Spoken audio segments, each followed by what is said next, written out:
नेटचा problem आहे ते.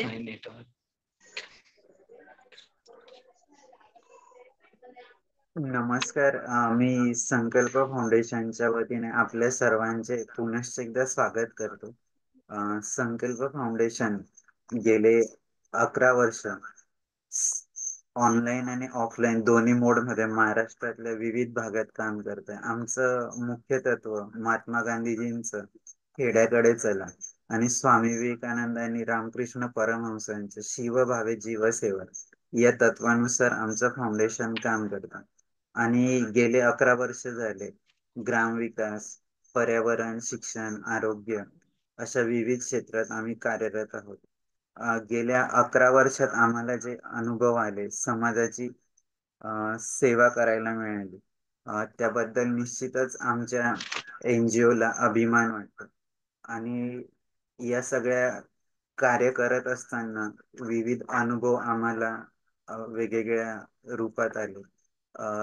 त्या सर्व आमच्या कामाचं एक छोटीशी व्हिडिओ क्लिप इथं मी शेअर करतो.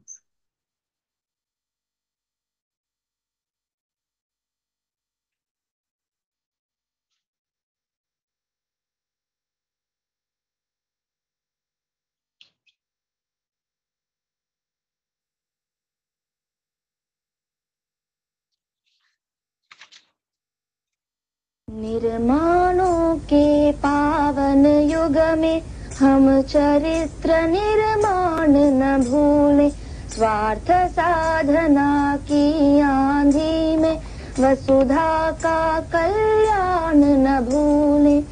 माना अगम गाध सिंधु है, संघर्षों का पार नहीं है, किंतु डूबना मझधारों में साहस को स्वीकार नहीं है। जटिल समस्या सुलझाने को नूतन अनुसंधान न भूले। निर्माणों के पावन युग में हम चरित्र निर्माण न भूले, स्वार्थ साधना की आंधी में वसुधा का कल्याण न भूले। शील विनय आदर्श श्रेष्ठता तार बिना झंकार नहीं है। शिक्षा क्या स्वर साध सकेगी यदि नैतिक आधार नहीं है। कीर्ति कौमुदी की गरिमा में संस्कृति का सम्मान न भूले।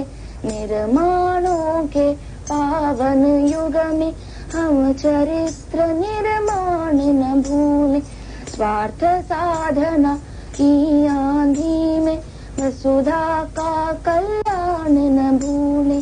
आविष्कारों की कृतियों में यदि मानव का प्यार नहीं है, सुजन कोरोना काळात जेव्हा आमच्या सगळ्या फिजिकल ऍक्टिव्हिटी बंद होत्या, आम्ही ऑनलाईन वेबिनार सिरीज सुरू केली. अगदी ग्रामीण विकासापासून तर स्पर्धा परीक्षा मार्गदर्शन यासोबत त्या पिरियड मध्ये सर्व पालक असतील, विद्यार्थी असतील, हे सगळे टीव्हीची स्क्रीन, मोबाईलची स्क्रीन याचे अगदी खूप अधीन झाले होते. तर त्यावर कसं नियंत्रित करावं यासाठी आम्ही वर्कशॉप देखील अरेंज केले ऑनलाईन स्वरूपात पालकांसाठी आणि विद्यार्थ्यांसाठी. यासोबत शेतीचे विविध प्रकार, नैसर्गिक शेती, मिलेट्स फार्मिंग, योगिक फार्मिंग अशा विषयाला धरून पण आम्ही वेबिनार्स अरेंज केले. यासोबतच आपले सर्वांचे पूजनीय छत्रपती शिवराय, डॉक्टर बाबासाहेब आंबेडकर, भगवान गौतम बुद्ध यांच्या चरित्रावर देखील आम्ही व्याख्यानांचे आयोजन केले आणि संपूर्ण महाराष्ट्रातून आम्हाला खूप चांगला प्रतिसाद याला मिळाला. आता आपण आज ज्या वेबिनार सिरीज साठी जमलो आहोत, संवाद सारथी, त्याविषयी थोडक्यात सांगतो, मग आपल्या आजच्या कार्यक्रमाला सुरुवात करूया. संवाद सारथी व्याख्यानमाला सुरू करण्याचा मुख्य उद्देश होता की जे पण स्पेशलाइज लोक आहेत त्यांचा जीवन प्रवास जाणून घेण्यासाठी या व्याख्यानमालेची सुरुवात केली. स्वातंत्र्याच्या 75व्या अमृत महोत्सव निमित्त 15 ऑगस्ट 2022 ला आम्ही सुरुवात केली. याचा मुख्य उद्देश हाच की जेव्हा एखादी स्पेशलाइज व्यक्ती किंवा दिव्यांग व्यक्ती ही त्यांचं जीवन जगत असते, तो जीवन जगत असताना त्यांच्या जीवनात खूप सारा संघर्ष असतो. मग हा संघर्ष करत असताना ते त्यांच्यात असलेल्या उणिवा शोधून त्यावर मात करण्याचा प्रयत्न करतात, आपलं लाईफ बॅलन्स करण्याचा प्रयत्न करतात. जे नाहीये त्यावर मात करत ते इतरांसोबत जुळवून घेतात आणि कधी कधी त्यांच्या पुढे देखील जात असतात. तर त्यांचा सगळा जीवन प्रवास त्यांच्याकडून ऐकून त्यांच्याशी संवाद साधून तो इतरांपर्यंत पोहोचवण्याचं कार्य आम्ही सुरू केलं. हे सगळं सुरू केलं तेव्हा आम्ही खूप लोकांशी चर्चा केली, आमच्या एनजीओच्या डिरेक्टर्स लोकांनी, आणि बऱ्याच जणांशी संपर्क साधल्यानंतर आमच्या मार्गदर्शिका भावनाताई विस्पुते यांच्या सोबतीने या कार्यक्रमाची सुरुवात केली. आणि मला सांगायला आनंद होईल की आज आपण 82व्या एपिसोड मध्ये आहोत. प्रत्येक सोमवारी रात्री 8 वाजता आपण फेसबुक लाईव्ह ठेवतो आणि नंतर युट्यूब चॅनलला पण अपलोड करतो. आणि यात सर्वात महत्वाचं म्हणजे जेवढे पण महानुभाव आले त्यांच्याकडून आम्हाला नवीन नवीन ऐकायला मिळालं, शिकायला मिळालं आणि ते इतर लोकांपर्यंत पोहोचवण्याची संधी आमच्या एनजीओ ला मिळाली. त्याबद्दल निश्चितच आम्हाला अभिमान वाटतो.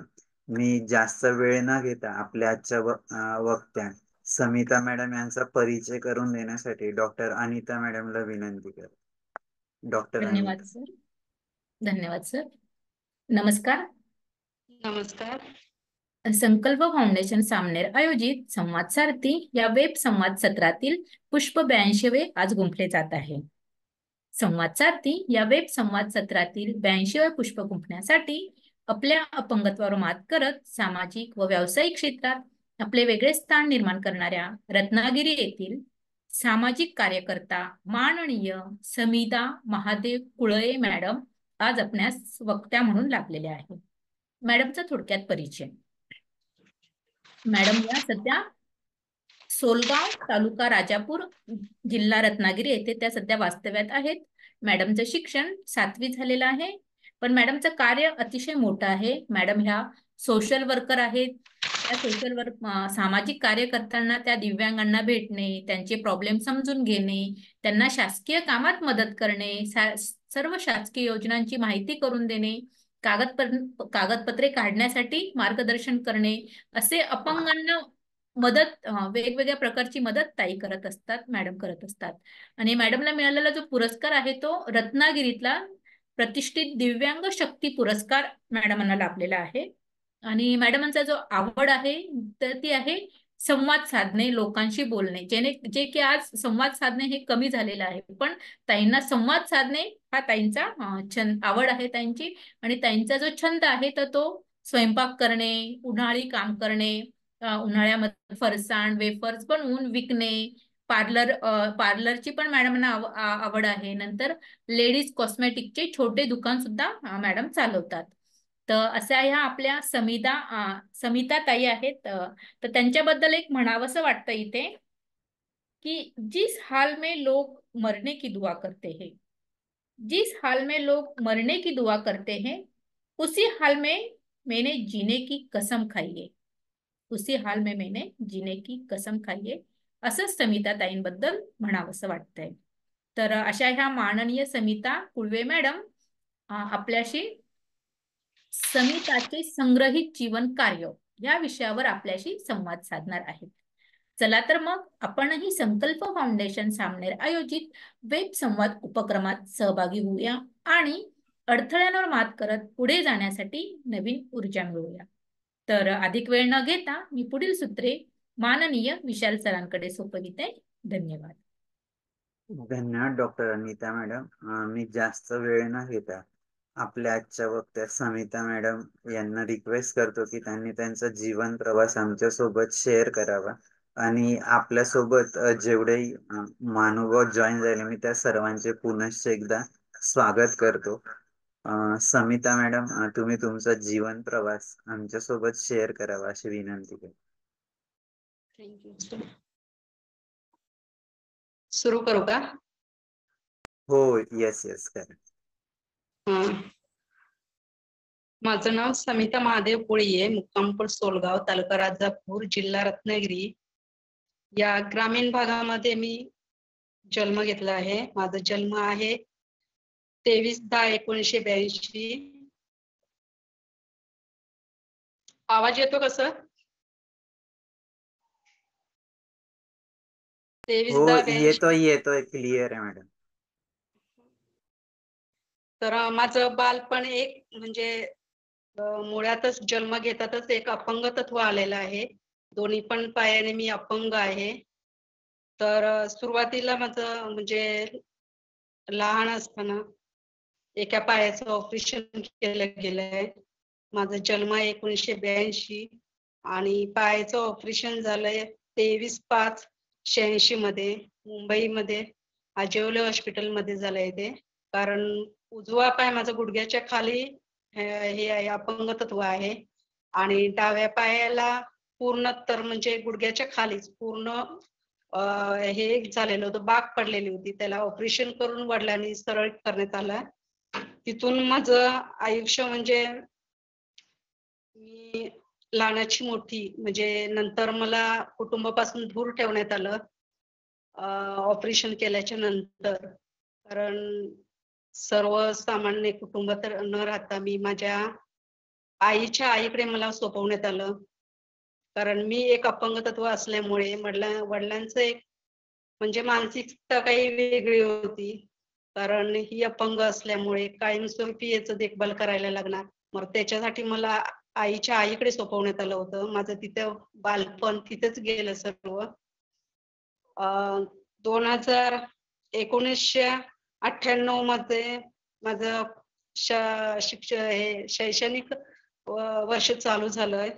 कारण पहिलीत मी दाखल झाली 2019 ला. दोन्ही पण पायाने अपंग असल्यामुळे मला तिथे शाळेत म्हणजे खूपच उशीर झालेला होता शाळेत दाखल करण्यासाठी. पण तरी पण शाळेत घेण्यास शिक्षक तयार नव्हते. कारण दोन्ही पण पायाने अपंग असल्यामुळे हे कसं शिकणार असं त्यांच्या शंका होत्या. पण तिथून 2-3 वर्षाचा गॅप गेला शिक्षणासाठी आणि खूपच उशीर होत चालला.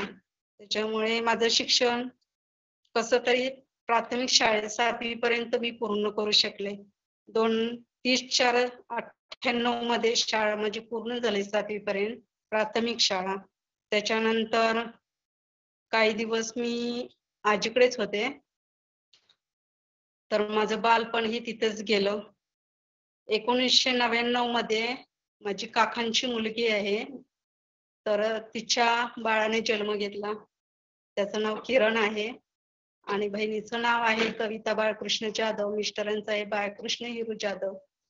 या कुटुंबात 1999 साली या कुटुंबात सामील झाली. या कुटुंबात आल्याच्या नंतर त्या मुलाला सांभाळता किरणला सांभाळता माझं सुरुवातीचं जे बालपण होतं ते मला त्याच्या बालपणातून मिळालं. कारण हसणं, खेळणं, रांगळणं हे त्याच्यातून मला अनुभवता आलं. कारण आईचे संस्कार, आई वडिलांचे संस्कार हे कधी मिळालेच नव्हते. त्यामुळे किरणला सांभाळता मला तेही कुटुंबिक म्हणजे एक संस्कार मिळाला.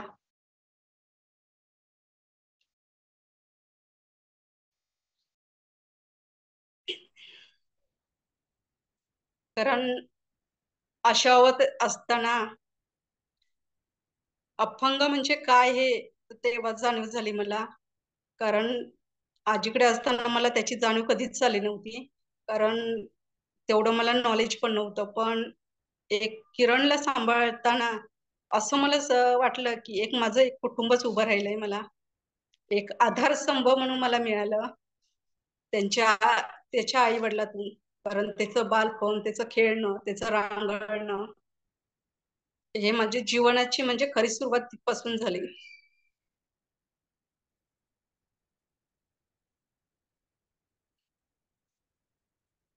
आणि त्याच्यानंतर त्याला त्यांच्या कुटुंबात राहताना त्यांची फॅमिली खूप मोठी होती, त्याच्यात सर्वांनी मला सहकार्य केलं, आपलंसं मानलं. त्या सर्व कुटुंबाचं आणि परिवाराचं मी म्हणते, कारण त्यांच्यामुळे मला म्हणजे शैक्षणिक जे हे असतं ते मला अपुरंच होतं माझं, पण मानसिकता आणि जगण्याची जिद्द ही त्या कुटुंबापासून मला मिळाली आणि मी यशस्वी ठरले. 1/4/9 मध्ये किरणला सांभाळता सांभाळता मला एक ब्युटी पार्लरचा कोर्स करण्यात आला, कारण तीही मदत माझ्या बहिणीने आणि भाऊजीने दिलं होतं, म्हणजे किरणच्या आई वडिलांनीच केली.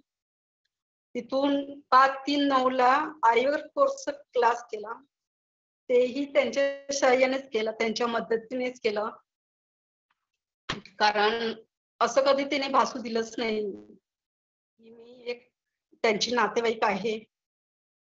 तर त्यांनी आजपर्यंत मला असं स्वतःच्याच कुटुंबातलं मानलं आहे. आज जी काही भरारी घेते त्यांच्या आशीर्वादामुळे आणि त्यांच्या मदतीमुळे घेते. 2007 ला, कारण साधारणतः किरण 8-9 वर्षाचा झाला होता आणि त्याच्यानंतर मी घरी जाण्याचा निर्णय घेतला. तर घरी जाण्याचा निर्णय घेतल्याच्या नंतर मला माझ्याकडे घरही नव्हतं, माझं परिवार नव्हतं, माझी फॅमिली पण माझ्यासोबत नव्हती. तर विचार पडला होता आता कुठे राहायचं. तर मला 1-2 वर्षात माझ्या काकांनी मला मदत केली. त्याच्यानंतर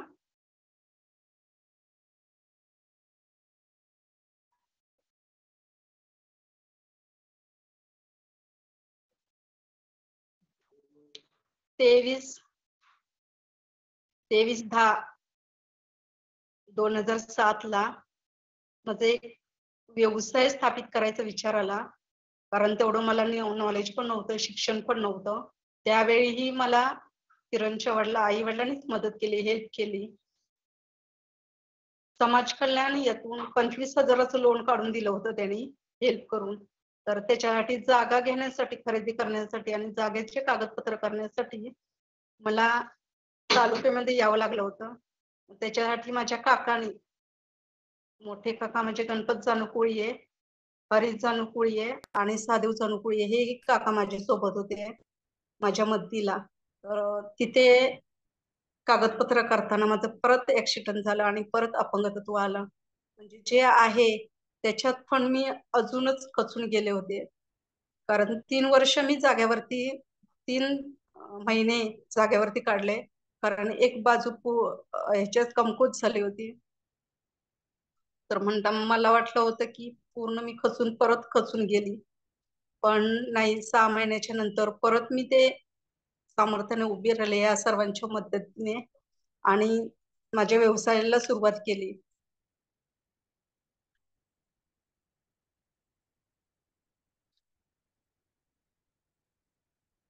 2014 ला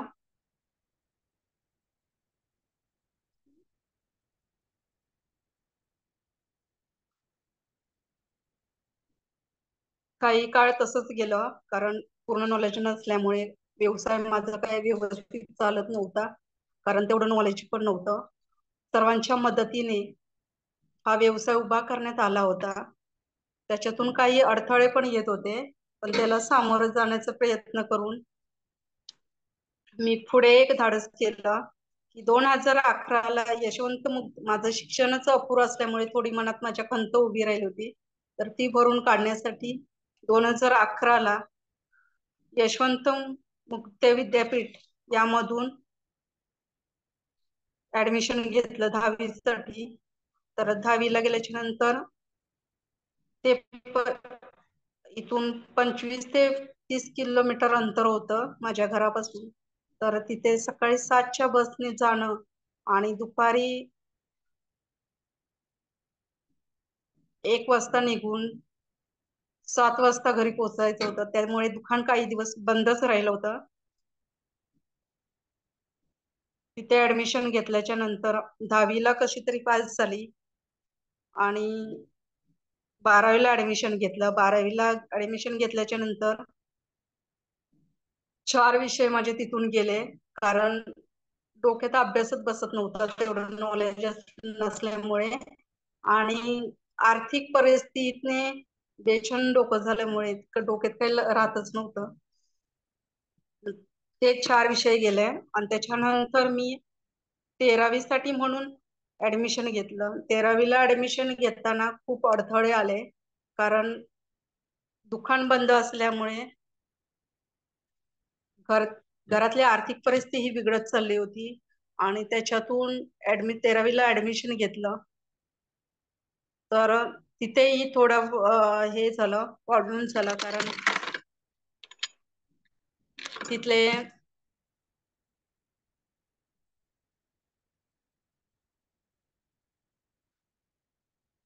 प्रिन्सिपल होते, त्या प्रिन्सिपलने गैरफायदा घेतला होता माझा, कारण तिथे गेल्याच्या नंतर ऍडमिशन घेतलं आणि 2 महिने फक्त झाले होते आणि तिथे मला एक मदतीच्या आशेने म्हणून त्याने एक संपर्क केला होता माझ्याशी. भेटण्याचा प्रयत्न केला, बोललो आपण आम्ही, कारण शिक्षक वर्ग पण होते, शिक्षक पण होते, काही ओळखीचे होते, माझ्या परिचयाचे होते, त्यांनी पण मला साथ दिली. कारण तिथे एक म्हणजे समाज कल्याण बद्दल एक माहिती सांगत होते, त्यांना पुरेशी माहिती होती शिक्षकांना, त्या प्रिन्सिपलना, तर ते माहिती देण्याचं हे करत होते. त्याच्याशी संवाद साधला आणि कॉलिंग असल्यामुळे त्यांनी माझा अपंगत्व असल्यामुळे त्यांनी गैरफायदा घेतला होता. कारण मुळे खूप गोंधळ झाला, कारण घरी आल्याच्या नंतर फोन करून त्रास देणं, तिथे गेल्याच्या नंतर त्रास देणं, हे त्यांचं वाढतच गेलं होतं. मग तिथून मी ते 13वीचं पण वर्ष अर्धवट सोडून आले, कारण शिक्षणाविषयी सोडूनच दिला. 2014ला कॅम्प्युटरचा कोर्स घेण्याचा निर्णय घेतला, कॅम्प्युटर आणि टायपिंग. तर तेही चालू केलं होतं, कारण टायपिंग मध्ये अपयशी ठरले, कारण एक बोट कमी असल्यामुळे टायपिंगला जेवढा स्पीड हवा होता तेवढा भेटत नव्हता. मग त्याच्यामुळे 4 मार्कासाठी टायपिंगसाठी गेले आणि कॅम्प्युटर मध्ये 80% पास झाले. तिथून पुढे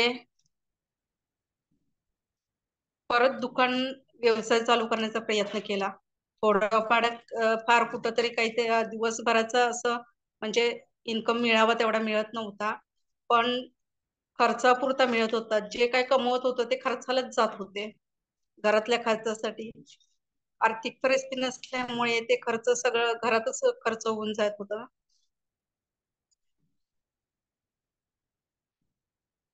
तिथून मला आस्था फाउंडेशन या संस्थेचा संपर्क झाला, या संस्थेत संपर्क झाला.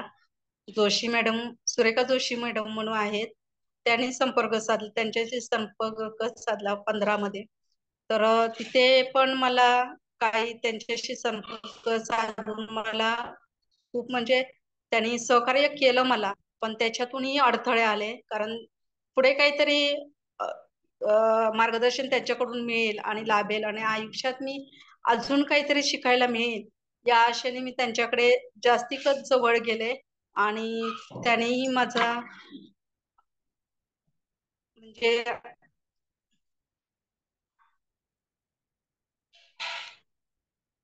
थोडक्यात विचारभंग करण्याचा किंवा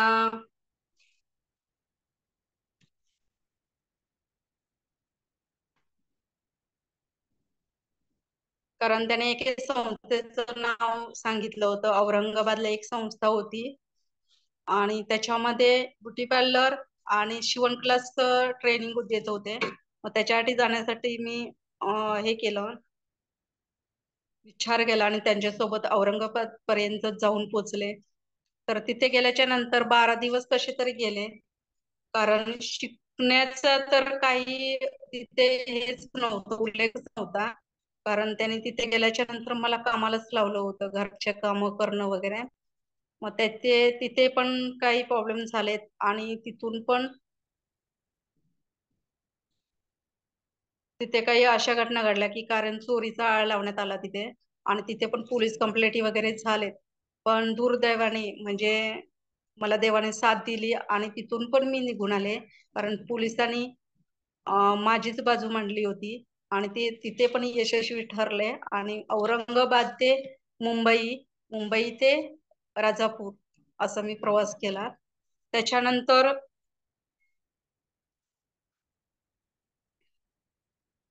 2015ला RHP 2015ला महिला बचत गट, उमेद महिला बचत गट यामध्ये काम केलं. कारण पोटासाठी काहीतरी करावं असं वाटत होतं, पण पायामुळे दोन्ही पण पाय हँडिकॅप असल्यामुळे पायाचा खूप प्रॉब्लेम वाढत गेला होता. तरीही जिद्द सोडली नाहीये आणि चिपळूण मध्ये जाऊन पोचली. 2015 आवाज येत नाही. आवाज येतोय का? येतोय येतोय. फाटत जातं, मध्ये तर मध्ये तुटत जातं. हा, त्यांचा कनेक्शनचा प्रॉब्लेम आहे सर, म्हणून तो मध्ये मध्ये ब्रेक होतो. येत नाही का आवाज? हा बोला मॅडम, बोला. हॅलो. हा, तर तिथे पण माझं म्हणजे चिपळूण मध्ये जाण्यात आलं आणि तिथे मी MRP CRPचं ट्रेनिंग घेतलं. 7 दिवसाचं ट्रेनिंग होतं ते, आणि ते सुद्धा स्वतःच्याच खर्चाने ट्रेनिंग घेतलं. त्याच्यानंतर महिला बचत गट 28 महिला बचत गट माझ्या गावामध्ये स्थापित केले. आणि त्याच्यानंतर फिरून म्हणजे फिरतीचं हे होतं, बाहेर गावातून जाऊन फिरती करणं आणि बचत गट स्थापित करणं. तर 8 महिनाभर काम केलं मी आणि दुसऱ्या महिन्यातच मी आजारी पडले. तर 2 महिने मी आजारीच होते, कारण पायाची सूज वाढत चालली होती फिरून फिरून. आणि त्याच्यानंतर मी ते महिला बचत गट काम करणं सोडून दिलं.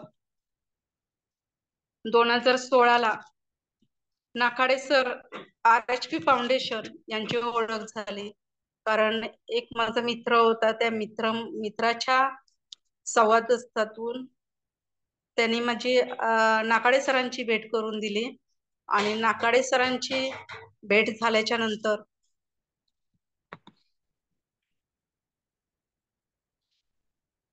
मला जे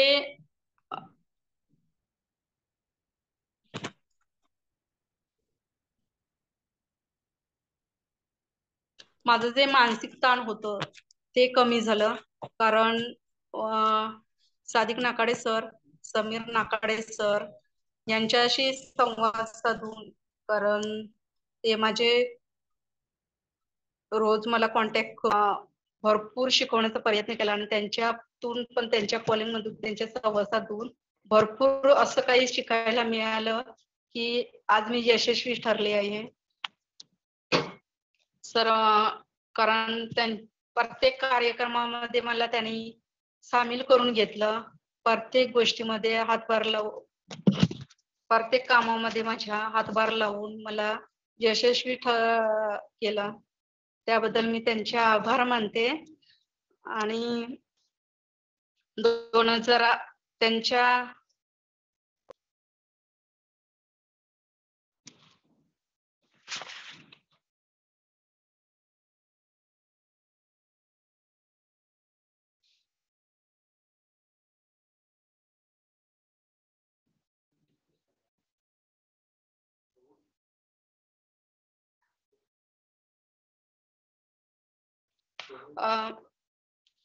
प्रत्येक कार्यक्रमाला आणि मार्गदर्शन शिबिराला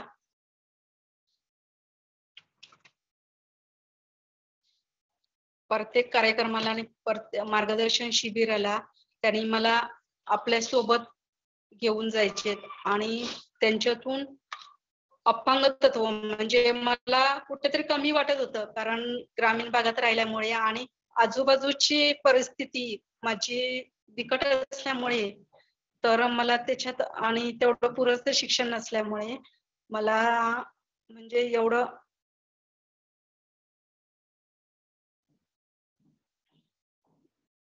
मानसिक परबळ असं नव्हतं.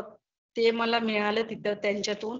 आणि अपंग म्हणजे अपंगाची जिद्द काय असते हे शिकायला मिळालं. कारण काहींना नेहमी सांगायचे ते तुला दोन्ही पण पाय आहेत, तू त्या पायावरती सक्षम होऊ शकतेस, तू पायावरती त्या फिरू शकते, इतरांना सहकार्य करू शकतेस आणि एक समाजसेवक म्हणून एक सामर्थ्याने उभी राहू शकतेस. तर ते मी आज म्हणजे त्यांच्या जिद्दीने, त्यांच्या मदतीने आज मला करायला मिळालं आहे आणि चांगले अनुभव मिळालेले आहेत. माझ्यामुळे अनेक लोक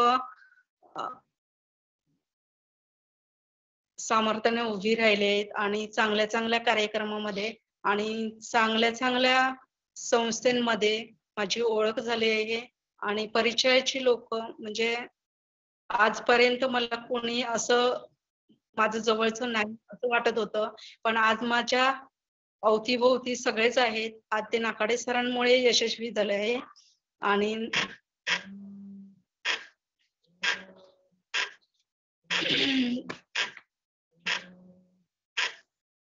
2018ला त्यांनी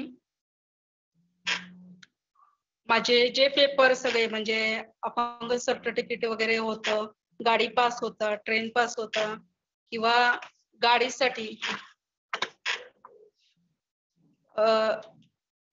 जी माझी हे पायाची फरफट करून मी जे चालत आहे ते माझे थांबवण्यासाठी त्यांचा प्रयत्न चालू होता आणि मला गाडी घेण्यासाठी मार्गदर्शन दिलं आणि त्याच्यातून मला गाडीचा फॉर्म भरण्यात आला आणि 1 वर्षाच्या आतच मला 2018 मार्चला मी 25 मार्चला मी गाडीचा फॉर्म भरला. तर 2019ला 25 मार्चला मला गाडी भेटली आणि मी गाडी भेटल्यापासून एवढं माझी म्हणजे मी सगळीकडे फिरू शकले. मी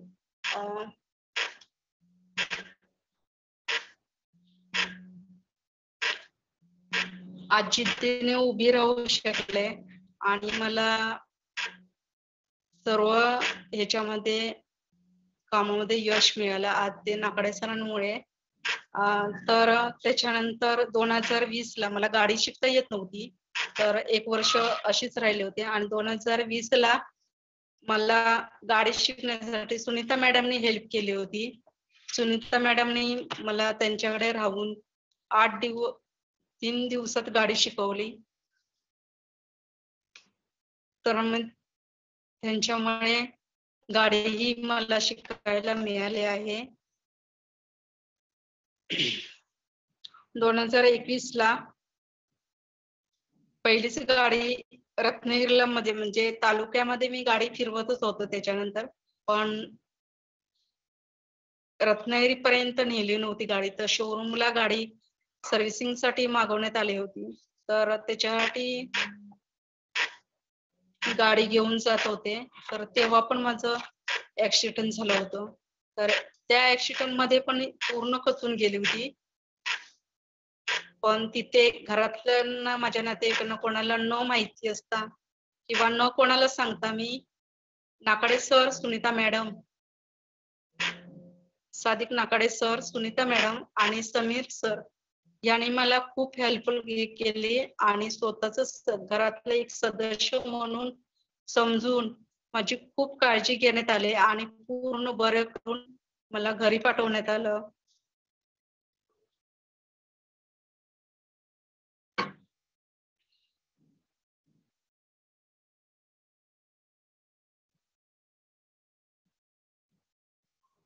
आणि 2017ला मी माझं स्वतःच घर म्हणजे स्वतःच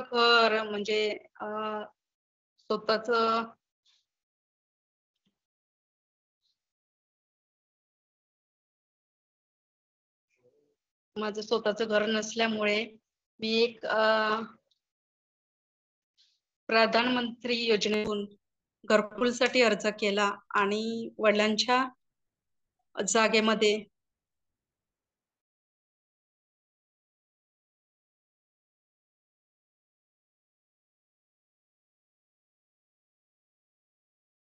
आले, पण त्याला सामोरे जाण्यासाठी मला समीर सर, नाकडे सर आणि माझे नातेवाईक यांनी खूप मदत केली.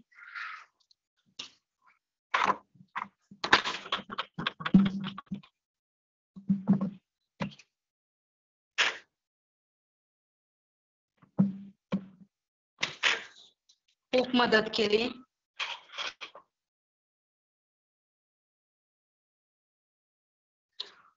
- 2021 मध्ये 3 डिसेंबर 2021 मध्ये दिव्यांग शक्ती पुरस्कार मला मिळाला. तर मी आजपर्यंत सामाजिक काम करत होते, तर इतर हँडिकॅप लोकांना सहकार्य करत होते, मार्गदर्शन देत होते. त्याची मला एक पोचपावती मिळाली असं मी समजून दिव्यांग शक्ती पुरस्कार हा स्वीकारण्यात आला. तेव्हा तर मला एवढं म्हणजे असं वाटलं होतं की आज मी जे काही काम करते आहे ते खरंच त्याची पोचपावती आज मला मिळाली आहे. आणि सर्व माझ्या मित्रमैत्रिणींचं आणि माझे आदर्श नाकडे सर, समीर सर आणि पवार मॅडम, सुनीता पवार मॅडम यांचे मी खूप खूप आभार मानते. प्रिया बेर्डे यांचेही आभार मानते आणि माझे सर्व वर्गमित्र, कारण त्यांच्या सर्वांच्या सहकार्यामुळे माझं यशाचं म्हणजे यशस्वी जीवन जगण्याचं सार्थक झालंय. 2022 ला अपंगत्व दूर करण्यासाठी आज मी ज्या गुडघ्यावरती चालते आहे ते गुडघ्याचं दुखणं, कारण सतत सातत्याने त्या पायावरती चालणं आणि त्याला त्रास होणं, हे थांबवण्यासाठी माझा एक निर्णय होता की जयपूर फूट बसवण्याचा. गेले 2020 पासून हे प्रयत्न चालू होते. नाकडे सरांसोबतच मी फिरत होते, पण त्यांच्यामुळे तो पाय गुडघ्याच्या खाली असल्यामुळे तो पाय बसवण्यात येत नव्हता. तर 2022 ला रत्नागिरी सिव्हिल हॉस्पिटलमध्ये एक कॅम्प घेण्यात आला होता. तर त्यांच्या मार्फत तो पाय जयपूर फूट म्हणून एक पाय बसून मिळाला आणि दुसऱ्या पायाला पण कॅलिपर म्हणून सपोर्टिंगला मिळालं. तर मी आज त्या पायावरती म्हणजे जी कुठं कमी वाटत होती माझ्या आयुष्यात तीही मला मिळाली, कारण त्या पायामुळे आज मी पूर्णतः इतरांसारखं चालू शकते. ही खुशीपेक्षा अजून खुश माझ्या जीवनात कोणतंच नव्हतं, कारण त्याची मला खूप कमी वाटत होती. कारण कुठल्या कार्यक्रमाला मला जाता येत नव्हतं, कारण माझंच मला कमी वाटत होतं. कारण इतर सगळे व्यवस्थित चालत होते, चांगले पाहायला हे करत होते, पण मी चांगले म्हणजे त्यांना हवं तसं ते कपडे वगैरे वापरत होते, पण मला तसं गुडघ्यावरती चालत असल्यामुळे मला तेही करता येत नव्हतं.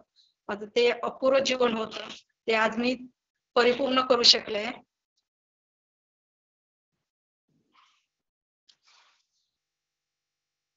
आणि 2021 ला सॉरी मी पाठी जाते पण आठवत नव्हतं, आठवते म्हणून बोलते. कारण 2021 ला मी ग्रामपंचायत निवडणुकीसाठी उभे राहिले होते. तर त्याच्यासाठी पण खूप प्रयत्न केले, यशस्वी ठरलं होतं, पण काही अडचणीमुळे तेही अपयशी ठरले. पण यशाचं काम करत असताना अपयश हे येतच, कारण प्रत्येक वेळा अपयश मला येत झालं, पण माझं यशस्वी जीवनही जगता आलं, कारण त्याच्यातून मला मार्गदर्शन मिळालं आणि शिकायला पण मिळालं. सर नेहमी म्हणायचे, तुला यश आलं तरी चालेल, पण सामर्थ्याने उभी राहा, नक्की तुला यश येणार. आणि त्यांच्या या शब्दाने आणि त्यांच्या मदतीने खूप आज मी यशस्वी ठरले आहे. म्हणजे मला माझ्या आयुष्यात कधी वाटलंही नव्हतं आज मी इतरांसारखं यशस्वी होईल. माझं म्हणजे सर्व परिपूर्ण होते असं मला कधी स्वप्नातही वाटलं नव्हतं. जे मला आजपर्यंत वाटलं नव्हतं ते मी यशस्वी झाले आणि सगळं हे अचानकच घडत गेलं. पाय लावल्याच्या नंतर सॉरी निवडणुकीमध्ये त्याच्यामध्येही अपंगत्वाबद्दल माझा प्रचार करण्यात आला आणि तिथेही खूप मानसिक त्रास देण्यात आलं.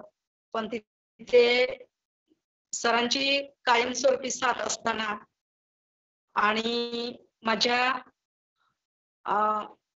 किरणच्या आई वडिलांची म्हणजे माझ्या बहिणीची आणि भाऊजीची साथ कायम माझ्या पाठीशी आहे आतापर्यंत. पण त्यांची सगळ्यांची साथ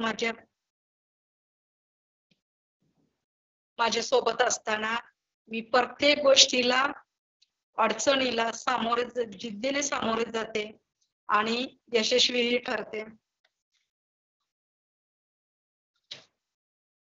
2023 ला माझ्या आयुष्यातला म्हणजे सुखकारक म्हणजे असं म्हणजे कधी वाटलंच नव्हतं की माझं लग्न होईल असं. आज जयपूर फूट लावल्यामुळे मी तेही पूर्ण करू शकले. कारण मला हवा तसा सोबतीदार पण मिळाला, माझी फॅमिली मिळाली. कारण आजपर्यंत मला बिना फॅमिलीचं मी राहत होते, तर मला आज या नात्यातून आज परिपूर्ण माझी फॅमिली मिळाली.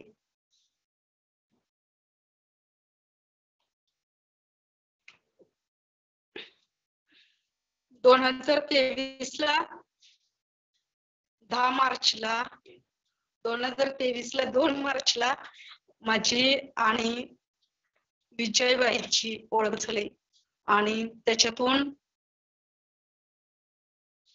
माझं जे लग्नाचं स्वप्न होतं ते यशस्वी ठरलं आणि सर्वसामान्यासारखं मला जीवन मिळालं. आज खरंच आजपर्यंत जन्मास आल्यापासून आजपर्यंत कोणी असं मला असं जवळचं एकदम जवळचं वाटलं नव्हतं किंवा माझ्या आयुष्याची एवढी विचारपूस केली नव्हती. पण आज माझा हक्काचा माणूस मिळाला आणि मी माझं जीवन सार्थक करू शकले. कारण मला आईसारखी सासू मिळाली, भावासारखं दीर मिळालं, बहिणीसारखी जाऊ मिळाली आणि माझं एक मित्र म्हणून माझा मिस्टर मिळाले, विजय महादेवबाई. तर असं एक माझं कुटुंब आहे आणि त्याच्यात मी खूप सुखी आहे.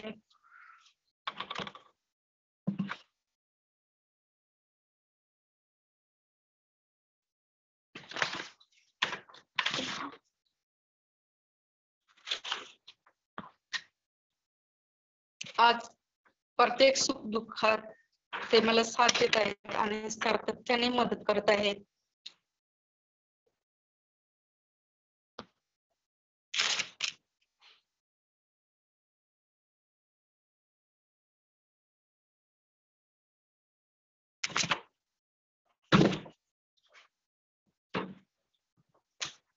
दोन 2023 ला 1 जूनला माझं लग्न झालं. तर त्या लग्नामध्ये पण कारण एक मुलगा मिळाला, मैत्री झाली आणि लग्नाचंही सगळं व्यवस्थित चाललं होतं. म्हणजे लग्नाचीही बोलणी झाली होती. पण आता लग्न करायला खर्च आणणार कुठून हा एक विषय होता, कारण माझ्याकडे काहीच नव्हतं. तर त्याच्यासाठी पण एक संस्था रत्नागिरीला संस्था आहे करंबळकर मॅडम म्हणून, त्यांच्याशी ओळख झाली आणि सामुदायिक विवाह सोहळा त्यांच्याशी संपर्क झाला आणि त्यांच्या मार्फत काही मला हेल्प करण्यात आली.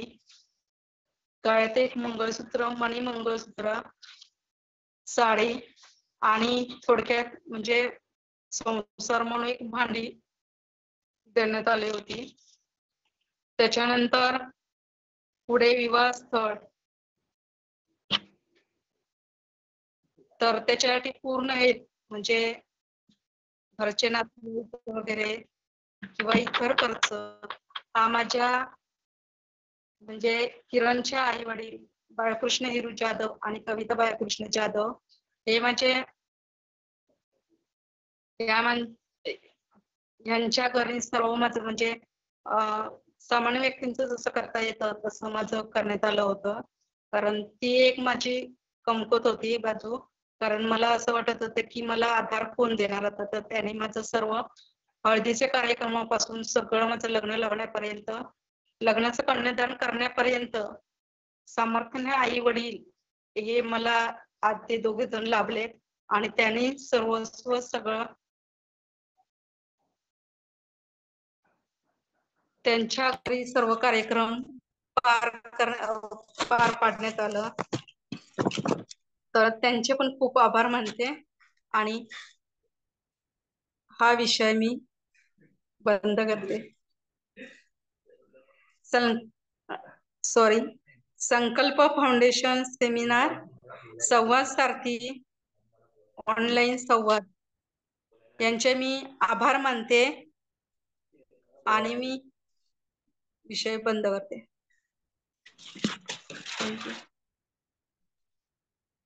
धन्यवाद समिता मॅडम. तुमचं जीवन प्रवास खूपच संघर्षमय आहे. माझ्या मनात 2-3 प्रश्न नक्कीच आलेत. एक तर या सगळ्या जीवन प्रवासात तुमच्या जीवनातला आनंदाचा क्षण कुठला की जो कधीच विसरू शकत नाही? सर्वोच्च आनंदाचा क्षण. शेवटचा आनंद क्षण म्हणजे एक लग्नाचा विषय. कारण हे मला कधी वाटलंही नव्हतं माझं लग्न होईल आणि असं चांगला जोडीदार मला मिळेल. हे माझं सर्वात आयुष्याचं म्हणजे सुखदायक क्षण आहे. ओके मॅडम, त्याच्या अगदी विरुद्ध सर्वात पेनफुल म्हणजे तुम्ही जे कधी विसरू शकत नाही असं दुःख? असं दुःख म्हणजे माझं कौटुंबिक दुःख आहे ते. कारण मी आज एका सामायिक कुटुंबात जन्मले होती, पण तरी माझ्या आई वडिलांनी मला माझ्यापासून अपंगत्व असल्यामुळे मला दूर ठेवलं होतं. हे माझं दुःख आहे, हे मी कधीच विसरू शकत नाही. माझ्या परिवारापासून, माझ्या कुटुंबापासून मला लावून ठेवण्यात आलं होतं. मॅडम, या सर्व याच्यात तुम्ही जो संघर्ष सांगितला आणि तुम्ही प्रत्येक वेळेस तुम्ही जे सांगितलं की मला नवीन चॅलेंजेस मिळाले आणि त्यावर मात करत गेली, तर ही सगळी एनर्जी, ऊर्जा तुम्हाला कुठून मिळते आणि तुमचं कार्य सुरू ठेवताय? कारण तुम्ही जेवढ्या पण घटना सांगितल्या खूप अपयश आलं, पण त्यातनं पण उभं राहत गेले. तर हे सगळं कसं काय? कारण तुम्हाला लोक फिजिकली, मेंटली सगळंच हरॅश करत होते. तर एवढ्या सगळ्या संघर्षमय जीवनात स्वतःला प्रत्येक क्षणी वेगवेगळ्या ठिकाणी सिद्ध करणं हे कसं काय पॉसिबल झालं, त्याबद्दल पण सांगा. हा, सिद्ध करणे म्हणजे जेव्हा मी नाकाडे सरांकडे संपर्क साधला,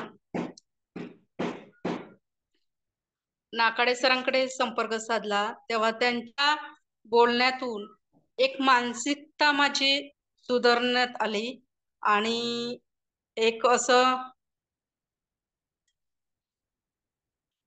जे कुठेतरी यशाचे म्हणजे आधाराचा आधारस्तंभ म्हणून किंवा आधाराचं एक मदत म्हणून कुठेतरी कमी पडत होती, तर ते नाकाडे सरांच्या याच्यातून जिद्दीतून बोलण्यातून मला मिळत होती एक ताकद म्हणून माझी. आणि एक दुसरं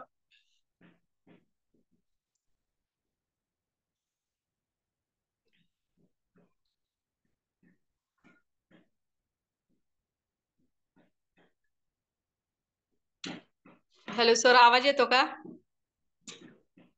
हो, येतोय, बोला ना, येतोय. आणि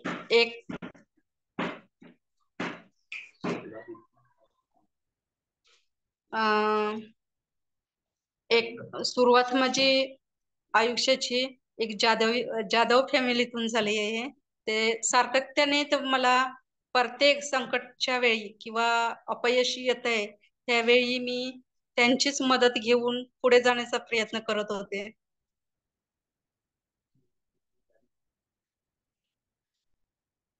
खूपच छान हॅलो. मॅडम.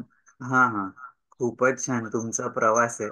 आपल्यासोबत आता इतर जे प्रेक्षक आहेत त्यांना मी विनंती करतो की त्यांनी पण अनम्यूट करून बोलावं. मॅडम बद्दल त्यांना काही प्रश्न विचारायचे असतील ते पण तुम्ही नक्की विचार. Sunita madam, Nakade sir, Sameer sir, बोला सुनीता मॅडम. नमस्ते नमस्ते सर, नमस्ते. नमस्ते. समिताची ओळख माझी लग्न झाल्यानंतर इथं संस्थेत आल्यानंतरच झाली. थोडीफार माहिती होती, पण आज तिच्या बोलण्यातनं खूप डिटेल्स मध्ये कळालं की तिचा स्ट्रगल काय आहे. म्हणजे खूप तिनं सांगितलं, पण बरंच काही सांगितलं पण नाही जे सांगण्यासारखं नव्हतं ते. पण तिनं खरंच खूप स्ट्रगल केलाय. खूप ह्याच्यामध्ये माणूस एकदा दोनदा स्ट्रगल करेल, पण नंतर तो माघार घेतो की नाही मला जमणार आहे, तर सोडून देतो विषय. पण तसं तिचं नाहीये. प्रत्येक स्ट्रगल वरती तिनं, प्रत्येक संकटावर मात करून ती पुढे गेली आहे. आणि आज तिनं जे सांगितलं, मी सुनीता मॅडमनी गाडी शिकवली वगैरे असं. मला पण समाजकार्याची आवड आहेच. आणि मी माझ्या मैत्रिणीला जेव्हा गाडी शिकवली तेव्हा मलाही गाडी येत नव्हती, तेव्हा मी तिला गाडी शिकवलेली. मग आता मला येते तर मी बऱ्याच जणांना असं शिकवते, ज्यांना ज्यांना टू व्हीलर्स मिळतात, लेडीज कोणी असेल तर वगैरे. मी त्यांना इथं चंपक ग्राउंड म्हणून आहे रत्नागिरीमध्ये, तर तिथं शिकवते. एक दिवस ग्राउंडवर, दुसऱ्या दिवशी रस्त्यावर, तिसऱ्या दिवशी गाडी हातात द्यायची. सो तो माझं पण तेवढंच कॅपॅसिटी असते. मी 3 दिवसच शिकवू शकते, त्याच्या पुढे नाही. पण 3 दिवसात शिकतात गाडी, तसं फार काही अवघड नसते. पण नंतर कसं आहे, आपण जेवढं गाडी त्यांच्या हातात देऊ आणि ते स्वतःच्या ह्याच्यातून शिकतील तेवढं जास्त असते. जास्त शिकतात ते. तर ते गाडी पण शिकवली. लग्नासाठी पण तिची अजिबात तयारी नव्हती, तर तिला लग्नासाठी मोटिवेट करण्यासाठी पण आम्ही दोघांनी खूप प्रयत्न केले की तिनं तयार व्हावं. करायचं नाही करायचं, पुढे बघायचं कोण वगैरे, तिच्यासाठी ती पुढची गोष्ट होती. पण नंतर तिनं स्वतः तयार झाली. मग त्याप्रमाणे आम्ही बघितले तिला 1-2 स्थळं वगैरे. आणि मग आता हे जे स्थळ आहे तिच्या लग्नाचं, ते तिनंच सिलेक्ट केलेलं आहे. तिचं आधी लग्न याच्यामध्ये ठरलं होतं, मेळाव्यामध्ये. आणि मला तिथं जाता येणार नव्हतं, म्हणून मला खूप वाईट वाटत होतं की मला तिच्या लग्नाला जाता येत नाही. आणि माझी मनापासून इच्छा होती तिचं लग्न अटेंड करावं. पण त्यावेळेस बरोबर काही कारणानं ते लग्न त्या दिवशी नाही झालं, पोस्टपोन झालं. मला खूप आनंद झाला होता खरं तर, की मला आता माझी माझी इच्छा होती म्हणूनच तिचं लग्न पोस्टपोन झालं आणि मला तिच्या लग्नाला जाता येईल वगैरे असं. पण नंतर जेव्हा लग्नाच्या ठिकाणी गेलो, तेव्हा लक्षात आलं की ते इतकं अवघड होतं वरती जाणं. म्हणलं ही जरी स्वतःहून पोहोचली तिथपर्यंत तरी बास आहे. पण खरंच तिनं म्हणजे ते नवीन पाय घातलेला होता, तरी सुद्धा त्यातून तिनं तिथपर्यंत गेली वगैरे. पण मला नाही तिच्या लग्नाला वरतीपर्यंत जाता आलं. तो रस्ता खूपच अवघड होता, असा चढ होता आणि पाऊल वाट होती अशी छोटी. त्यामुळं पण मी व्हिडिओ कॉल वरती तिचं लग्न अटेंड केलं खाली गाडीत बसून.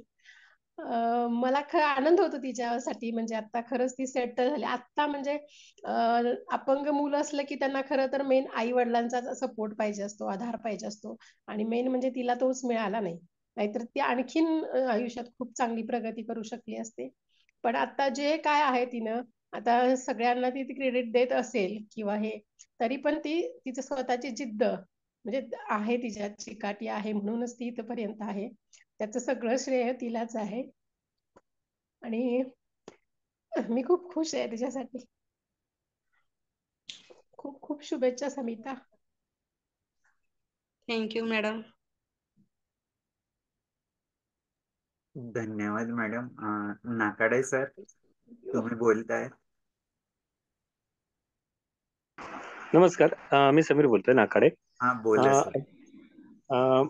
बोलण्याचं कारण एवढंच होतं की मी तिचा प्रवास जेव्हा संस्था सुरू झाली त्यावेळेपासून बघतोय, 2016 पासून, की ती आमची जेव्हा घाटभेट झाली त्याच्यानंतर तेव्हाची समिता आणि आताची समिता ह्याच्यात खूप फरक आहे. आणि मेन म्हणजे त्याच्यावर आम्ही पुस्तक पण आता लिहायला सुरुवात केलेली आहे, पण त्याच्यात तिने जे वर्णन केलं आहे आतापर्यंतचं लहानपणापासूनच, ते वाचून कोणालाही इन्स्पायरेशन होईल असंच आहे की जन्म झालेल्या मुलीला जवळजवळ आई वडिलांनी टाकून दिलं, सांभाळलं नाही, तिला तिच्या आजीने सांभाळलं. त्याच्यात त्या परिस्थितीतून तिने कशी शाळा पूर्ण केलं, शाळेत त्याला मुलांनी दिलेला त्रास, परत शिक्षकांकडून झालेला, नाही सगळ्याच शिक्षकांकडून नाही, एका दुसऱ्या शिक्षकांकडून झालेला त्रास, तरी जिद्दीने तिने ती शाळा कंप्लीट केलं. त्याच्यानंतर समाजात वावरत असताना आता मध्ये तिने एक विषय मांडला की निवडणुकीला उभी राहिली, त्याच्यात तिने तो एक विषय सांगितला नाही वाटतं, की ती घरी येत असताना म्हणजे तिच्या ही उभी राहते आणि ही जिंकून येणार ह्याची खात्री असल्यामुळे तिच्या वर्सेस तिकडचा जो पंचायत समितीचा उपाध्यक्ष होता त्याने आपला उमेदवार उभा केला नव्हता आणि अक्षरशः म्हणजे जसं म्हणतात ना, साम दंड सगळं असं वापरून हिला पाडायचं अशी पूर्ण तयारी केलेली होती. आणि त्याच्यामध्ये इथपर्यंत मजल गेलेली होती की तिच्या गाडीचे ब्रेक फेल केलेले होते, म्हणजे टू व्हीलरचे, आणि त्याच्यातून पण ती वाचली आणि ती 4 मतांनी हरली, पण माझ्या दृष्टीने ती जिंकली. कारण अशा खडतर, कारण आपल्याला सगळ्यांनाच माहितीये की समाज राजकारण किती गलिच्छ असतं, पण त्या गलिच्छ राजकारणाला पण तिने ध्येयाने तोंड दिलं. म्हणजे आपल्या पद्धतीने लोकांनी पण सपोर्ट केला, पण काही जणांनी तिला हे केलं नाही, म्हणजे त्रास खूप दिला नाही, पण त्याच्यातूनही ती खूप सावरून उभी राहिली.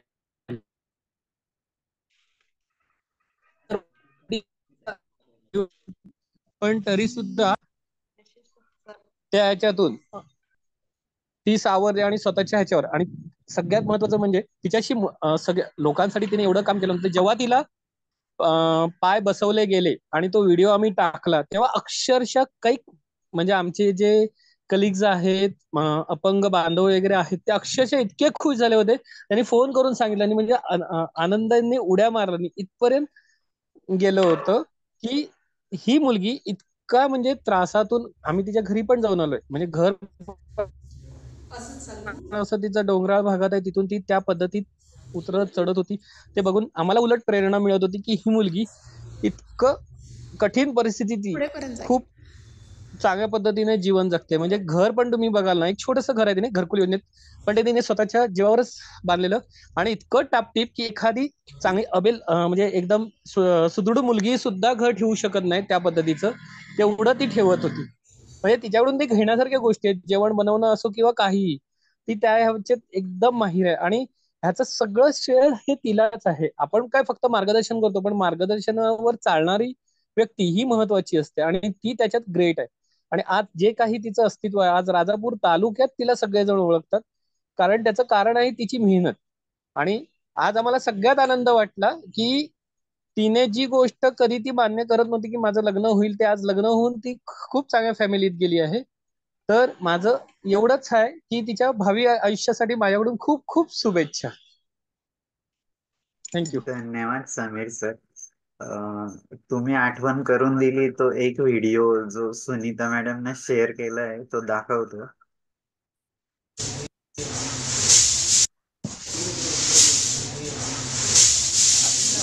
मला नाव सांगते काय मध्ये यायला लागलं.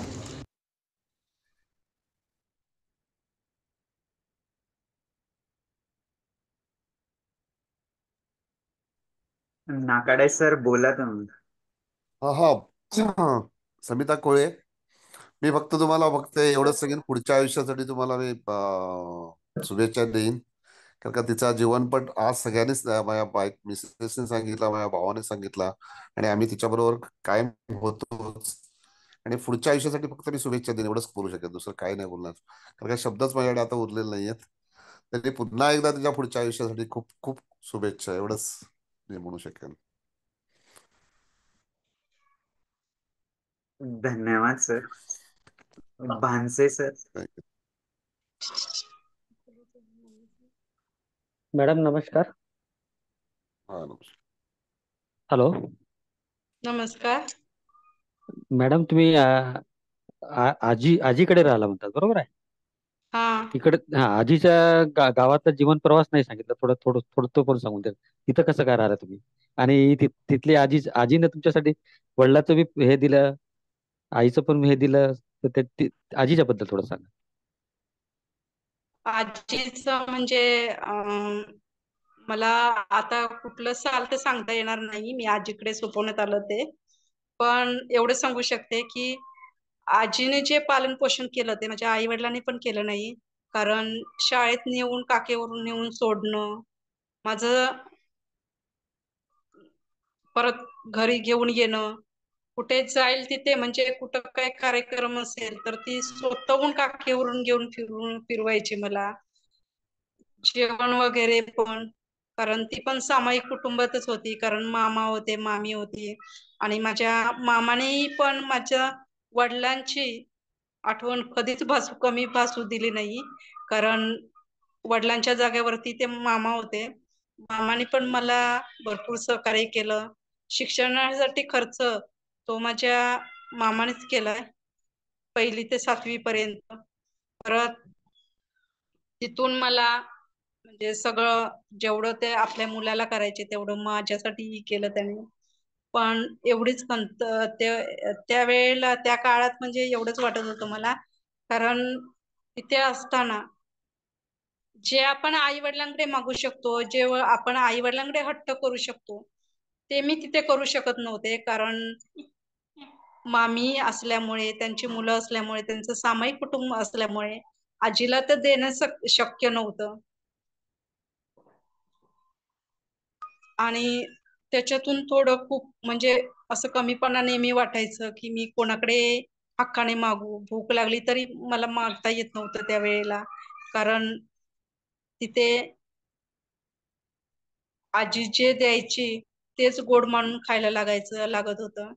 कारण आजीला पण मी बोलू शकत नव्हतो, की मला अजून काहीतरी हवंय, मला खाऊ दे वगैरे, असं हट्ट मी आजीकडे पण करू शकत नव्हते. त्यामुळे सर्व जे म्हणजे लहानपणापासून मोठं म्हणजे मला समजायला 7वी शिक्षण होईपर्यंत ते जे काही केलं ते माझ्या आजीने खूप माझ्यासाठी केलं आहे, आणि खूप त्रास सहन केला आहे. कारण कुठल्या कार्यक्रमात पण तिला माझ्यामुळे तिला कमीपणा वाटायचा, कारण इतर माणसं म्हणजे कमी लेखायचे, कारण अपंग असल्यामुळे. कारण कुठल्या कार्यक्रमामध्ये कुठं घेऊन गेली तर तिथे तिचा अपमानच व्हायचा माझ्यामुळे, कारण हे कशाला आणलं वगैरे असं तिथे व्हायचं. त्याच्यामुळे क्वचित ती कुठं असे म्हणजे कार्यक्रमामध्ये नेणं टाळायचं.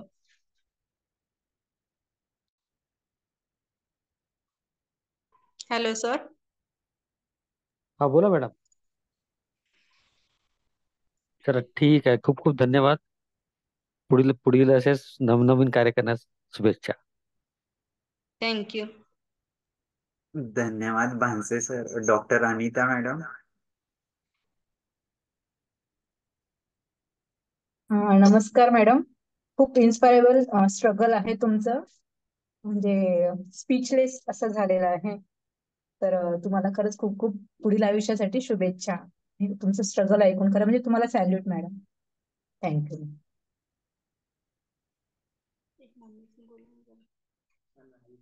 श्रद्धा हॅलो. मॅडम. हा बोला ना.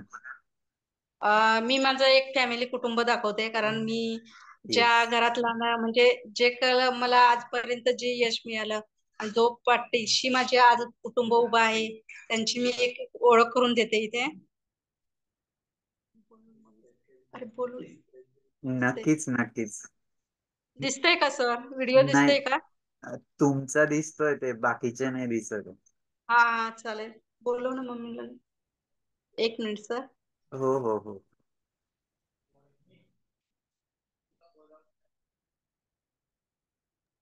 आता तुमचे आई बाबा कुठे असतात मग? आई ऑफ झाली, माझं 7वीचं शिक्षण झाल्याच्या नंतर आई ऑफ झाली, आणि वडील आहेत. पण ते आतापर्यंत काय, आतापर्यंत म्हणजे एवढं जीवन गेलं माझं, तरी पण त्याने आजपर्यंत काही त्यांनी मला आपली मुलगी अशी कधी मानली नाही.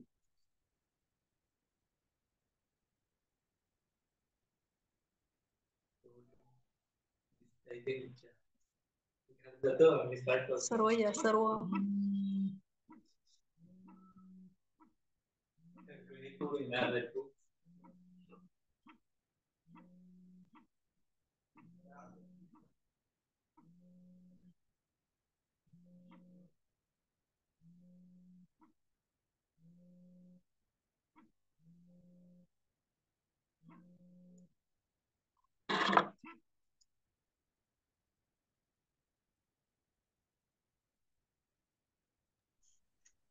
समिता. हा बोला. हा, तुझ्या बहिणीला भाऊजींना पण याच्यावरूनच बोलायला दिलंस तरी चालेल.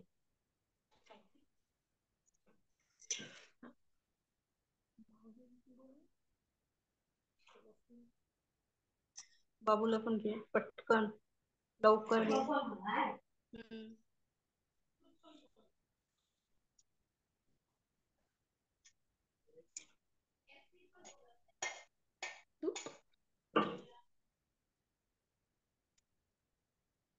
तू अपंगांना जी मदत करत होती गावामध्ये, कशा स्वरूपात, ती जरा सांग ना थोडं.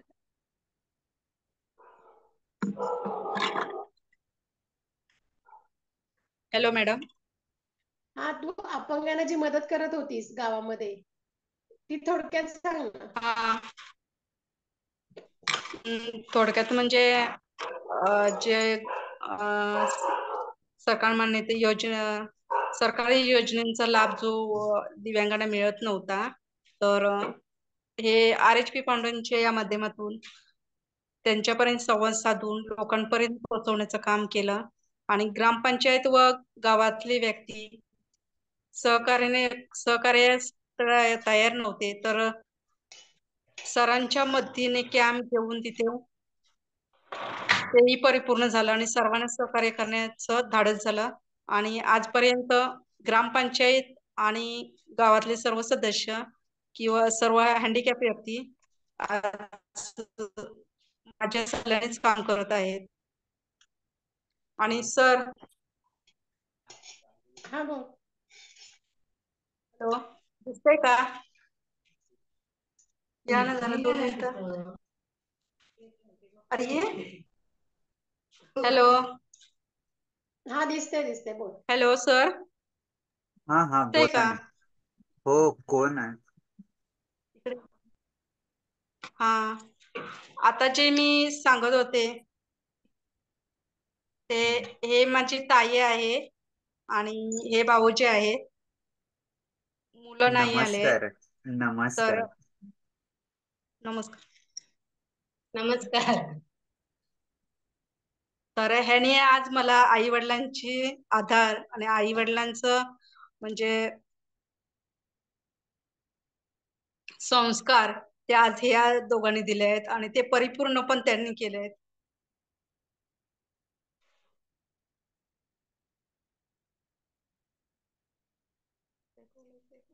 बोला सर. हॅलो. त्यांना काय बोलायचंय का तुझ्याविषयी?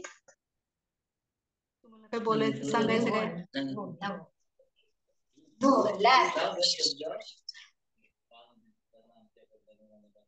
लहान होती तर आमच्या मुलांना वगैरे सांभाळलं तिने आणि आम्हाला असं म्हणजे ही अशी वाटतच नव्हती की अपंग आहे असं, म्हणजे आम्ही तिच्याबद्दल म्हणजे सगळं चांगलंच असं हे केलंय. हॅलो. हॅलो. Hello sir. हा बोला ना. आवाज येतो का? हो, येतोय.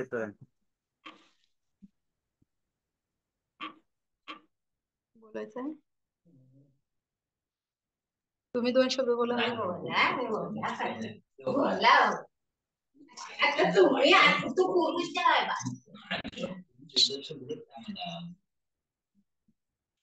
नाही, त्यांना म्हणजे बोलायला जमत नाहीये. ठीक आहे. श्रद्धा हा. मॅडम.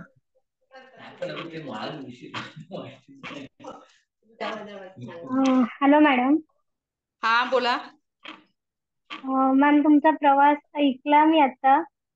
हा. तुम्हाला क्वेश्चन करण्या इतपत किंवा तुम्हाला काहीतरी संदेश द्यावा एवढी मी मोठी नाहीये. खरंच तुम्ही जे काही केलंय ते खूप मला इन्स्पायर्ड करणारं होतं. मी त्याच्यातनं काहीतरी शिकले की आपल्याला किती प्रॉब्लेम आले तर त्या गोष्टीला कसं फेस करत जावं, समोरचा व्यक्ती कसंही वागला तर त्याच्यावर आपण कसं उभं राहावं. तर बाकी काही नाही. तुमच्या पुढच्या प्रत्येक प्रवासासाठी खूप खूप शुभेच्छा. आणि याही पेक्षा खूप भारी आणखीन काहीतरी छान तुमच्या हातून घडणारच आहे आणि ते घडत राहो. थँक्यू. थँक्यू. Hello sir. धन्यवाद श्रद्धा मॅडम. सर खूपच. 1 मिनिट, भाऊजी बोलतायत. हा बोला. नाही काय झालं म्हणजे माझ्याबद्दल तुम्हाला काय वाटतं? नाही, हे भविष्यात काहीतरी करण्यासारखं तिचं व्यक्तिमत्व आहे आणि हुशारी आहे.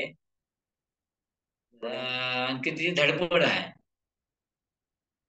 कारण ते पहिल्यापासूनच तिच्या अंगात गुण होते हे हुशारीचं आणि सगळ्या लोकांसाठी तळमळीने काम करण्याचं सगळं पाहायचं आणि ते परिस्थितीत ते निभावते जबाबदारी. तुमच्याकडे राहिल्यापासून अं? तुमच्याकडे राहिले ना तेव्हाच म्हणजे कसं वाटलं काय आहे? थोडक्यात सांगा. ना ते व्यवस्थितच होते एकदम. तिच्या अंगातच ते गुण होते, आपुलकी होती, दुसऱ्यावर प्रेम करण्याची तिची मानसिकता होती. असं सगळं तिच्याकडे गुण होते ते गुण आता तिच्याकडे ते तिला हे तिला करण्यासारखे तिला आवड निर्माण होते. पहिल्यापासूनच होते तिच्या अंगात तसं ते.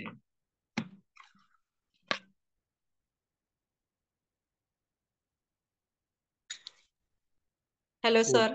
खूपच छान. अशी फार कमी लोक असतात की ते आई वडिलांसारखं सांभाळून आणि अजूनही तुम्हाला त्याच मायेने जपतात. जरी बहीण आणि भाऊजी आहेत तरी इतकं प्रेमाने तुमचं संगोपन केलं आणि अजूनही तुमच्या सोबत आहे. तुम्ही जसा प्रसंग सांगितलं लग्नाचे सगळे विधी पण त्यांनी आई वडिलांप्रमाणे केले. तर खरोखर तुम्हाला खूप खूप सलाम दोघांना की तुम्ही असं व्यक्तीला घडवलं आणि सांभाळून घेतलं. खरोखर असे फार कमी व्यक्ती असतात तुमच्यासारखे समाजात राहणं. ज्या आई वडिलांनी सांभाळलं नाही पण तुम्ही आई वडील म्हणून त्यांच्या सोबत राहिलात. खरोखर खूप तुमचं महान व्यक्तिमत्व आहे की असं निश्चितच समाजात कमी व्यक्ती असतात तुमच्यासारख्या. आणि हे तुमच्यासारखे व्यक्ती जर त्यांच्या जीवनात आले नसते तर कदाचित हा संघर्ष कुठंच थांबला असता. पण तो संघर्ष आजही सुरू आहे. त्यासाठी तुमचं खूप पाठबळ आहे. आणि निश्चितच समिता मॅडम, आज जेव्हा तुमचं सगळ्या गोष्टी ऐकत होतो निश्चितच किती संघर्षमय जीवन आणि कुठेच हार मानली नाही. प्रत्येक वेळेस लढा दिला आणि लढा देत देत सगळीकडे जिंकत गेलात. आणि जिंकलं कोणासाठी नसतं तर स्वतःसाठी असतं. आणि तुम्ही प्रत्येक वेळेस स्वतःमध्ये मला काय करता येईल नवीन हे शोधत गेलात. आणि निश्चितच हा जो संवाद असतो खुद से खुदा तक त्यात तुम्ही निश्चितच स्वतःला सिद्ध केलं. आणि आज जे पण लोक हे लाईव्ह ऐकतायत नंतर ऐकतील ते निश्चितच तुमच्याकडून प्रेरणा घेतील.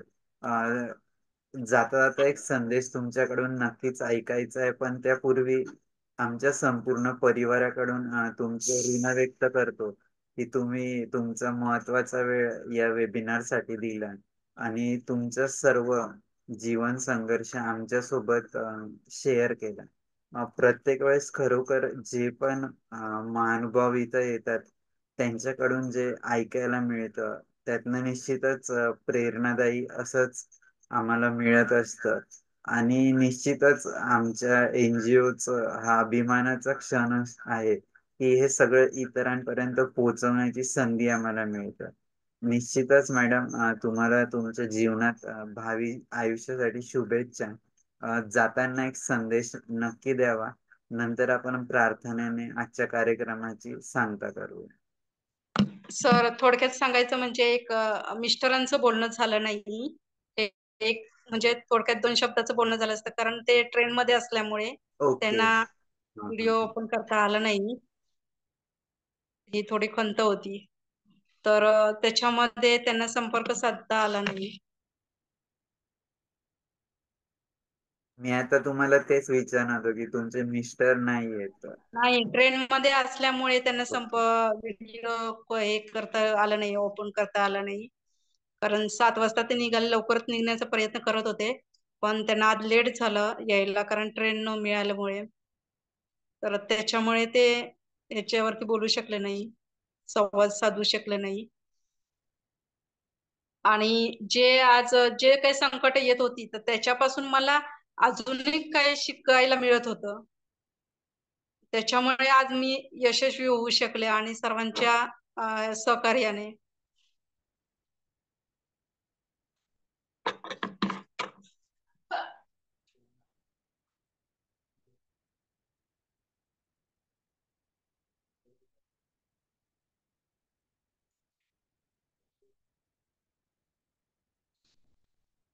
व्हिडिओ कॉल आहे त्याच्यावरती.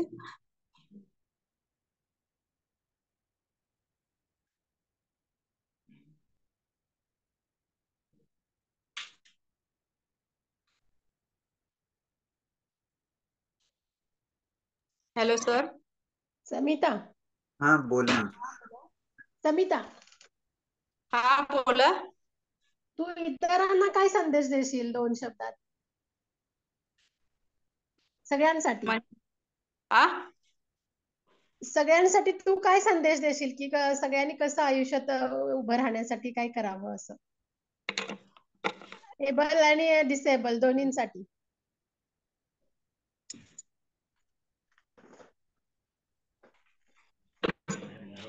स्टेबल म्हणजे जे जगताना, जे संघर्ष करताना आयुष्यात जे काही वाईट घटना घडतात किंवा वाईट अनुभव येतात,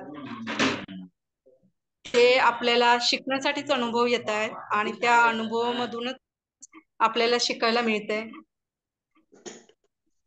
हे मी सांगू शकेन, कारण वाईट अनुभव येताना कुठल्याही गोष्टीची हार मानू नये, म्हणजे कुठल्याही विचारांचा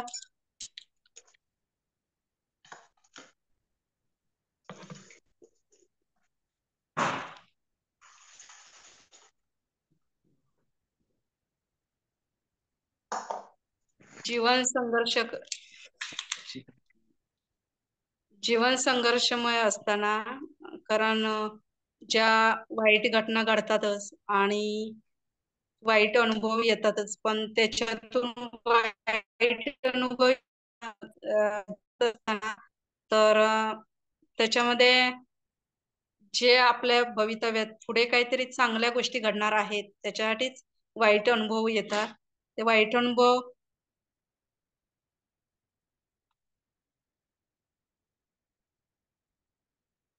सातत्याने त्या वाईट अनुभवाला सामोरं जाणं आणि त्याच्यातून काही नवीन शिकता येईल का, हा विचार करून जेव्हा आपण पुढे जातो तेव्हाच आपले चांगले अनुभवही येतात. आणि असेच सर्वांनी, म्हणजे जे माझे हँडिकॅप व्यक्ती सर्व सगळे मित्रमैत्रिणी आहेत आणि माझे सर्व सहकार्य आहेत, त्यांना एकच विनंती आहे की त्यांनी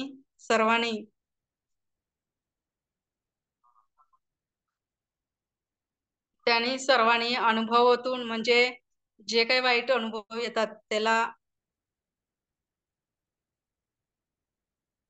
त्याचा विचार न करता त्याच्यातून काही नवीन शिकता येईल आणि त्याच्यातून जिद्दीने कसं पुढे जाता येईल हे विचार करून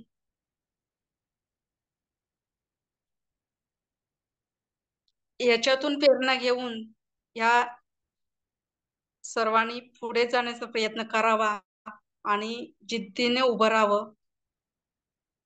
जीवन जगताना वाईट गोष्टी, चांगल्या गोष्टी घडतच असतात. चांगली माणसं, वाईट माणसं ही मिळत असतात, पण त्याच्यातून काही माणसं आपली असतात, काही माणसं आपली नसतात. पण त्याच्यातून असं साध्य करायचं नसतं की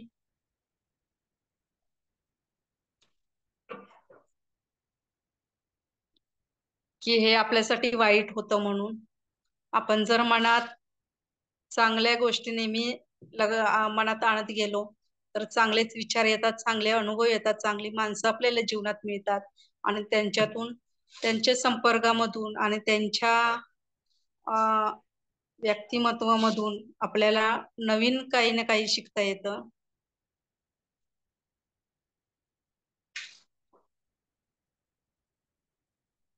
हॅलो सर. धन्यवाद समिता मॅडम, खूपच छान तुमचा प्रवास होता आणि खूपच प्रेरणादायी. आणि तुम्ही जो संदेश दिला की प्रत्येक चॅलेंज ऍक्सेप्ट करायचं आणि त्यावर त्यातनं नवीन शिकत पुढे जायचंय. निश्चितच तुम्ही ते तुमच्या जीवनातनं सिद्ध केलं आणि आज तुमच्या माध्यमातून नाकाडे सर आणि सुनीता मॅडम हे किती ग्राउंड लेवलला काम करतायत याचं एक दर्शन पण आम्हाला आज मिळालं. त्याबद्दल मी डॉक्टर सुनीता मॅडमचे आपण धन्यवाद देतो. आम्ही ऋण व्यक्त करतो कारण आपण सगळे एकाच परिवारातले आहोत आता. निश्चितच पुढच्या एपिसोडला आपण अजून एका प्रेरणादायी व्यक्तिमत्वाकडून त्यांचा जीवन संघर्ष जीवन प्रवास ऐकूया. एका छोट्याशा प्रार्थनेने आजच्या कार्यक्रमाची आपण सांगता करूया. मी पुनश्च एकदा समिता मॅडम तुमचे ऋण व्यक्त करतो. आपण नेहमीच संपर्कात राहू आणि जेव्हा जेव्हा संवाद सारथी च्या परिवारात तुम्हाला तुमची गरज लागेल तेव्हा आम्ही निश्चितच तुम्हाला आमंत्रित करू. एवढं बोलून एका छोट्याशा प्रार्थनेने आपण आजच्या कार्यक्रमाची सांगता करू. बुद्धं शरणं गच्छामि धम्मं शरणं गच्छामि संघं शरणं गच्छामि. ओम. धन्यवाद पुनश्च एकदा सर्वांचे. पुन्हा आपण पुढच्या एपिसोडला भेटूया.